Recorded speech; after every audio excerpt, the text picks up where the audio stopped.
Hi, everyone, and welcome to the Strategic Wealth Strategies podcast with our host, Alan Porter. Alan, what's going on, man? How are you? Great. I had a great night last night. I sponsored a movie. It's called The Baby Boomer Dilemma in Raleigh, North Carolina. The attendance was great. The information that I showed these people and verified by third party individuals on the movie, they couldn't believe it. Nobody's ever told them stuff like this. I mean, it's just like a 1% fee over a 30-year period will reduce your income by a third at least. But they went on, and I mean, usually stops, but after the movie was over, they asked me questions for about 15 minutes. I was very, very impressed with what happened last night. That's fantastic. And who's our guest today? I know you're excited. You met him in Nashville. Yeah, Tom Love, because he does what I do. He gets things out there that people don't know about, they're not aware of, and they should be. And Tom, I mean, I'm very honored to have you on the podcast with me today. Thank you. I'm glad to be here. I love getting this message out. I think this is the best career choice ever. And I think it's embarrassing the way most are trained. And it's even more embarrassing to hear people think how life insurance actually works and they call themselves professionals. And I just want to puke.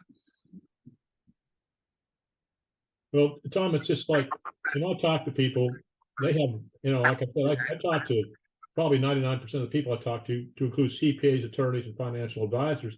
They have no idea what I'm talking about because they're not trained. It's the way they're paid, and they're not licensed in the subject. But we've been beat down our entire life with the rhetoric from Wall Street: 60% bonds, 60% stock, 40% bonds. That doesn't work anymore. It hasn't worked for years, but they keep beating that down our throat all the time. Yeah, I'm amazed at how many, as a financial advisor, I was a fiduciary for 42 years and finally gave it up several years ago because I was not allowed to have an honest conversation about how wealth actually works because my broker dealer would not allow me to talk about taxes, which is the number one reason why people with money retire with less. But I couldn't start with the end in mind and satisfy my broker dealer. And I kept asking, okay, what is it going to take to be able to talk about them? I don't want to give recommendations on taxes, nor do their tax return. But since I pay hundreds of thousands of dollars a year in taxes, why can't I start with the end in mind? And they said, because you're not licensed to talk about taxes. And I asked, what'll it take? And they said, give up your registration. I said, here you go. You can have it. And now I'm able to talk about the truth about how wealth works. I am somewhat embarrassed by the word fiduciary when I'm allowed to say there's only two things I'm required to talk about. One of them is how much money I'm going to charge you or I'm going to make and whether I have a conflict of interest. But if I made the financial recommendation and charged you a fee to put 100% of your money in an account where the taxes go to 94%, you cannot sue me. You have no grounds to sue me because taxes are taxes. But I'm forbidden to talk about it. Well, I think that's the hypocrisy in all of this. Let's have an honest conversation about how it works then. Well, that's exactly right, Tom, because I got audited by the SEC. Everything happens every year. And I'm a certified financial fiduciary. I've taken the courses, certification. Now I got that designation. And so I asked this guy in the SEC, I said, I got a real problem with these stockbrokers that just deal stocks and bonds, call themselves fiduciaries. Because when I introduce a fixed indexed annuity to a client that only needs 2/3 of the assets of a stock portfolio to give them the same amount of money at a 4% distribution rate, and that's guaranteed for life with a fixed indexed annuity, I said, you can't do that with a stock portfolio. And I have financial planners telling their clients, don't do what Alan says. Are they looking out for the best interest of the clients? I don't think so. They're looking out for the best interest of themselves and their businesses. And the thing is, they get to call themselves fiduciaries. It's like bankers. They get to call themselves fiduciaries. Yeah. They don't have the bank products. Yeah. Yeah, I know it's embarrassing. And so now my job, what I want to spend the rest of my life doing is putting on that event in Nashville on an annual basis, the Professionals Forum. And I want to have people learn how to talk, how to communicate, not sell. Look, my biggest phrase that I use in my group is the day you stop selling is the day your sales will triple. But you've got to learn to stop selling. And I've made more money by simply educating, tilting my head going, you want this? Because I don't care. If you never want to file a tax return again, I can help you. If you want to learn how the wealthy avoid income taxes, I can help you. But if you want to stay where you are and pay taxes for the rest of your life, give back Social Security money, pay an increased Medicare premium, stay the course. We need people to voluntarily pay income taxes. I am not one of them. Tom, it's amazing when you talk about this, because I learned from Alan this stuff and I'm like blown away by it. And I'm like, holy cow, this is something so unbelievable that we're finding out. And that you said only the wealthy do. That came out, the Rockefellers did this so long ago. And yet, why can't people in your industry talk about this and be educated? And you're right, sales is a mistake. When you sell a product instead of being passionate about what you are talking about and say, hey, this will really benefit you. Are you interested? That it's about like for like now in society. People don't want to be sold to. I totally agree with you on that. Part of an organization like Finseca that allowed me the privilege of storming the Hill, as we called it, where we had an opportunity to speak with congressmen and senators about the importance of the financial services world and the impact we had on consumers' lives. And this gentleman knew I was here and knew the purpose for why I was here. So when I sat down in his office, he said, "So, Mr. Ludd, how can I help you?" And I said, "With all due respect, sir, absolutely nothing. We don't need any more regulation. We don't need any more regulation. What we do need is a place where the American consumer can go to get information that's not slanted or pivoted toward the benefit of the company that's sponsoring it. That's the problem with our industry." And I said, "Sir, do you own life insurance?"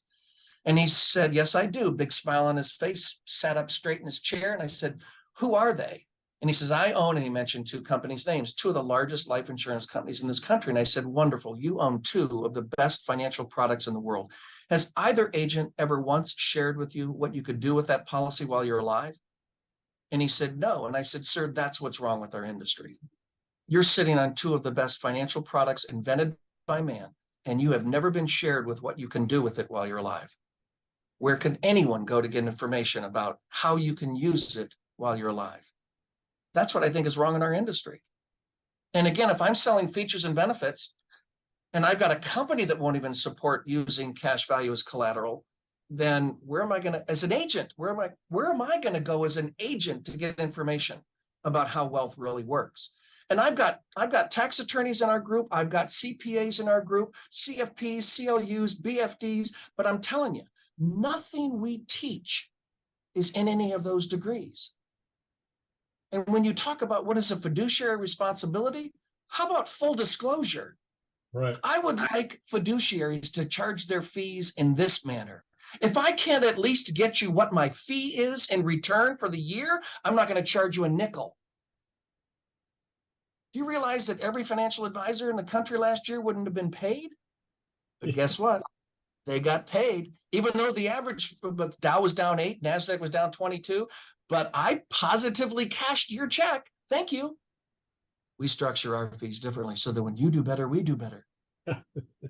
Yeah, that's a great one, Tom. I mean, Ken Fisher, I can't even post his blog anymore. But I always tell people, I said, you've seen this from Ken Fisher. He says, we structure our fees so when the client does better, we do better. What they forget to say, well, also when you don't do better, we still make our fees. I mean, it's one lie after the other. But in full disclosure, a lot of people think I hate qualified retirement plans and that I hate professional advisors. And that is not the case at all. I am for full disclosure. I think FINRA should have been all over that ad by saying, look, we structure our fees differently so that if you make more, we make more. True. Agreed. But the other side of that coin, which FINRA demands, is the pro and the con, the good and the bad. Here's the bad. And when you're down 30% because of COVID, I still cash my check. You've lost your butt. 26% in March of the year COVID was discovered. You lost 26% and I cashed a check. That should be disclosed. And I'm not opposed being paid.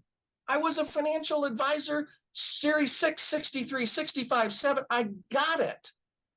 But I was not required by law to tell you the whole story. That's crazy. And I think that's what's wrong in our industry. So why can't you tell the whole story? Explain that more. Because I was not a financial, I was not an accountant. So I couldn't talk about the impact taxes have on you. Even though I can look, if I was a financial advisor and I recommended you could put 100% of your net worth in a qualified retirement plan, which cannot be done. You can't do that. But if for some reason we found a way for you to do that, and the tax code goes to 1944, where the tax rate was 94%, you can't sue me. And here's the crappy part. Had I your best interest at heart, I should have been able to tell you potentially the problem associated with my recommendation. See, we've been allowed for all of our lives, and the mutual fund wholesalers tell us this: when you retire, you're going to be in a lower tax bracket. What the irony of that is I could never put that in writing, but I'm allowed to tell you. I can use it as a soundbite, as a sales pitch.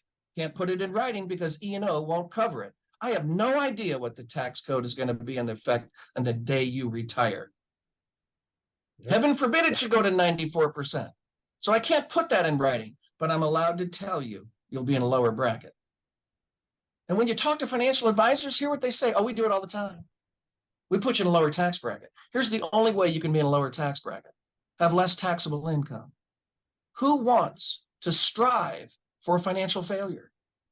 Who wants an agenda item as something I want to work toward, I aspire to achieve? Financial failure. I had a client in my office one time who brought in his accountant, and I'm talking about building wealth that's off the radar screen of the IRS for income tax purposes using the tax code. And he's telling him he should put hundreds of thousands of dollars into a qualified retirement plan. I said, here's the difference, and you need to make a decision. I'm basing my recommendation on the fact you will succeed in life, that you will be in a higher tax bracket, and you're going to wish at the time you're going to take your check out, you were in a lower tax bracket. This person who's charging you a fee recommends the only way that his advice will succeed is for you to achieve some sort of financial failure. Well, that's not what I'm saying. Yes, it is, because he needs to be in a lower bracket. I don't want him in a lower bracket. I hope he makes $1 million a year. You're hoping he makes less than $50,000. Is that advice? Well, that's that. No, you're right. And you got to hire one of us. And I don't care who it is, but if you can't hire us both, because we have a 180-degree difference in what we want in your success. It's up to you. Very short meeting, by the way. Yeah. I mean, Tom, it's exactly right, because when I talk to people, well, I'm not going to be in this tax, I'll be in a lower tax bracket. I said, well, how are you going to be in a lower tax bracket? I said, I want to go out, work with people that's going to have the same standard of living, if not better, when they go to retire. Well, Alan, I love this. I love this quote. You're going to be in a lower tax bracket here. For craps and grins, try it now. Just try it now for 30 days. Live on 70% of your income. Just try it. Look, let's have some fun. And in a month from now, let's have a cup of coffee or maybe a beer, or better yet, a sedative, because what you're going to experience at the end of 30 days isn't something you want. But So, try Tom, it now. So, Tom, how is Alan able to talk about this stuff and you are able to talk about it? That's the question I have for you, like about taxes, about certain things. Well, I didn't learn the truth until 29 years in the business. And I went up to the guy that I learned this from, and I said, how come I've never heard of you? And he said, what company were you with? I told him, and he said, well, your compliance department wouldn't let me come talk to you. Yeah. Congressman, that's what's wrong with our industry. No one is telling the whole truth about how wealth works. I'm required to know the prospectus and the sales charge. I'm not required to help you understand the implications of the choice, but I do get a fee. I have to disclose that, and I also have to tell you if I have a conflict of interest. Other than that, I don't really give a crap how successful you are. Here's what's wrong. I was talking to a very successful realtor who owned the real estate office of a very well-respected national real estate firm. And I said, would you borrow money from me if I didn't tell you what the rate was going to be? And she said, well, heavens no. And I said, okay, what if I did this? You took my money and I'm glad to help. And 30 years from now, I'm going to tell you, here's how I'm going to determine how much interest I want to charge you. I want to look at how successful you are. And by the way, I get to determine the level of success. I get to determine all the criteria for determining your level of success. It's my goal, not yours. You may think you're broke, you're living paycheck to paycheck. I get it. I think you're successful. I'm going to charge you retroactive to the day that I borrowed or lent you money, your savings and qualified retirement account, tax savings. I'm loaning you that money. And then I'm going to charge you a higher rate because I believe you were successful. Now, here's the thing. The same person who did the same contribution, got the same rate of return, who failed in life, did not achieve the level of success that you did. I'm not going to charge him much. As a matter of fact, I'm not even charge him at all. Is that fair? And she goes, well, no. And I said, you have an IRA, 401k, 403b, 457, simple, SEP, SARSEP, pension, profit sharing plan. Do you have any of those? And she goes, well, yeah. And I said, then you're already doing it. Yep. Tom, you're reflecting everything that I say to people, everything. And it's so refreshing to hear. And there's only a handful of us that know this. And that's why we need to get this message out. I mean, it's just there's companies that don't like us though, Alan. I know, believe me. But it's just like last night, I just asked, told them a couple things. And they said, well, what do you mean? Here's a big one. They're all, 55 and older last night. I said, does anybody know what sequence returns risk is? We had over 40. And guess what? One person raised their hand, and it was brought up in that movie when it was done. Well, why didn't my financial planner ever tell me about this?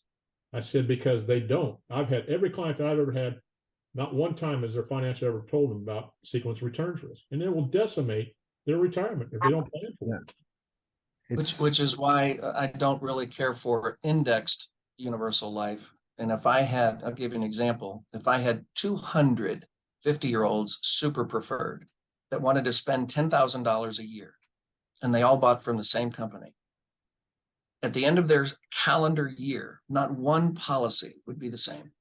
Correct. Even though I bought this index, the same exact S&P 500, not one policy will be the same unless it dropped in value and everyone's account would be zero. No loss. That's great. But if you made money, it's the month you retire, Alan, the month you retire will indicate how long you're going to retire, not the index that you're in, not the investment that you're in. The month you retire and the city you live in will determine your quality of retirement life. Good luck. Have fun with that one. So Tom, what is this mission? What is the mission you're on? Kind of explain your company and what you're doing so that people can understand more about it. League is a company that I founded about 15, 16 years ago. And it's really a bunch of like-minded financial advisors that are out trying to learn the truth about how wealth works. And our job in the Breakaway League is to just help people understand the implications of the choices they've already made financially, and then give them opportunities to look at other options available under the current tax code on how to maybe alleviate some of the pain that they have in typical financial planning. So really what we try to do is we try to get people to think differently. I challenge people the way they think. I challenge people with what they're doing with their money. And then I get to sit back and watch the crap show. Because if they're excited about what they've learned, man, I'm going to have some fun. If they deny the fact that maybe it's real, I got to move on. My job is not to convince, prove, or do a spreadsheet for anyone anymore. I don't do that. There's 13,000 books at Amazon written about the power of permanent life insurance. 13,000. Go read 1,200 to 1,500. You do a book report. You call me in 6 months. I'm not going to reach out to you in 6 months. You have one opportunity to believe what I believe. And if you don't, that's okay. That's okay. So in the Breakaway League, we teach the art of selling. Real quick, I was speaking in Canada at the Canadian Sales Congress, where all of the presenters were top of the table producers, and they all followed a process. They all did not look at your watch or looked at your shoes to determine the words that were going to come out of their mouth. They had a methodical process. And it was interesting. They were very good and learned a lot and knew a lot about what they were talking about. And as I was coming back, I was talking to my business partner here in the office, and I said, really, it was nothing more than ornaments on a tree. No one talked about the tree. No one is talking about why those conversations make sense. This is the most coveted prize you can get in the Breakaway League. It's an hourglass. And everything everyone in our industry hears are grains of sand. Not one grain of sand is any larger than another, or it would clog the vortice, the narrow part of the hourglass. So all of these wonderful conversations that everyone in Nashville was talking about were grains of sand. They have to go through your core beliefs so that you can have conversations as these grains of sand fall to the bottom. I'm trying to teach people not to be mini Tommies. I don't need many Toms running around the country. But what I do need are people who will stand for something and have a belief as to why it works and help people understand the implications of the choices they've made. It's fantastic. Alan, I can't believe we're running out of time. Let's find out where we can find information on Tom and then also information on you, Alan. Go ahead, Tom. They can be reached at tom@thebreakawayleague.com, tom@thebreakawayleague.com. My phone number, now you have to write this down, you have a problem. It's 1-800-200-LOVE, 1-800-200-5683. That'll get a hold of our office here. Would love to chat with anybody about either the Breakaway League or what we do or why we do it. But I do want to share with you what we do isn't proprietary. There's plenty of people that use permanent cash value life insurance at retirement, but how we do it is 100% proprietary because we don't teach features and benefits. That's the last conversation. All right, perfect. And Alan, best place for you. They can always call me at 910-551-1046. And my website, excuse me, my email is strategicwealth0@gmail.com. If anybody's got any questions out there, please feel free to call Tom or myself because we can definitely help you out. All right. That was Strategic Wealth Strategies Podcast. Thank you, Tom, and awesome always, Alan. Take care, guys.